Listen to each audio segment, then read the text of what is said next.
Lorsque nous arrivons à Minkan, c'est une marée humaine qui nous accueille. Une fois à l'intérieur du domicile de M. Olé, l'objet de toutes les attentions s'offre à nos yeux. Derrière cette fenêtre, on peut apercevoir sur le mur attenant une image. Le maître des lieux ainsi que la foule sont convaincus que c'est celle de Jésus-Christ. Il est apparu dans cette maison mardi 15 avril. Je n'ai plus la voix parce qu'on a chanté toute la nuit. Donc c'était hier à 17h20 comme ça. J'ai vu une lumière frapper là, l'ombre de quelqu'un qui entrait, mais je n'ai pas vu la personne même, mais j'ai vu l'ombre et la lumière qui est passée. J'ai eu un peu de chair de poule, j'ai sursauté. Après un moment, j'ai regardé face, j'ai vu l'image qui s'est montrée très visible. Et quand j'ai vu l'image, je n'ai pas d'abord cru. C'est après donc j'ai appelé mon petit-neveu qui habite ici. Et je lui ai demandé s'il voyait quelque chose tout droit devant lui. Il m'a dit qu'il voyait Jésus. Je lui pose encore la question, que tu es sûr que c'est Jésus? Il me dit oui, c'est Jésus. Je me mets donc à genoux, je commence à prier.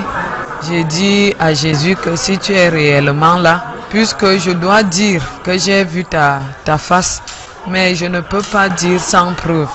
Permets donc qu'on te filme à travers ce téléphone pour qu'on puisse garder l'image et montrer que tu es réellement là. On a pris le téléphone, on a filmé, on a commencé à filmer, les images apparaissaient claires. Depuis mardi soir, le domicile Olé ne désemplit plus. C'est par centaines que les gens se succèdent. Tous veulent voir pour croire. On a commencé à prier et au fur et à mesure qu'on priait, l'image était plus visible. Elle est là, elle n'est pas encore partie. Parce que même là où je suis là, je vois. Même si je suis placé ou dans la maison, je vois. Les gens arrivent en masse, des gens tombent, des gens pleurent, des gens crient. Bon, les gens perdent même leurs choses, les chaussures. Après, quand ils reviennent à eux, ils cherchent leurs chaussures. C'est un peu ça qu'on vit depuis ici. La foule, on n'arrive pas à la contenir. La police est là pour ça. Ça se bouscule au portail de cette résidence où chacun veut voir de ses propres yeux ce qui jusqu'ici est allé de bouche à oreille. Il a donc fallu un fort déploiement des policiers pour contenir la foule.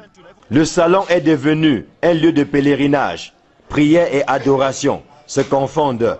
Ça ne pouvait pas mieux tomber, surtout en cette semaine pascale. Alors je suis partie de mon quartier et je suis arrivée là, ce que je ne croyais pas. Mais en plein carême, et là je vois que c'est vrai.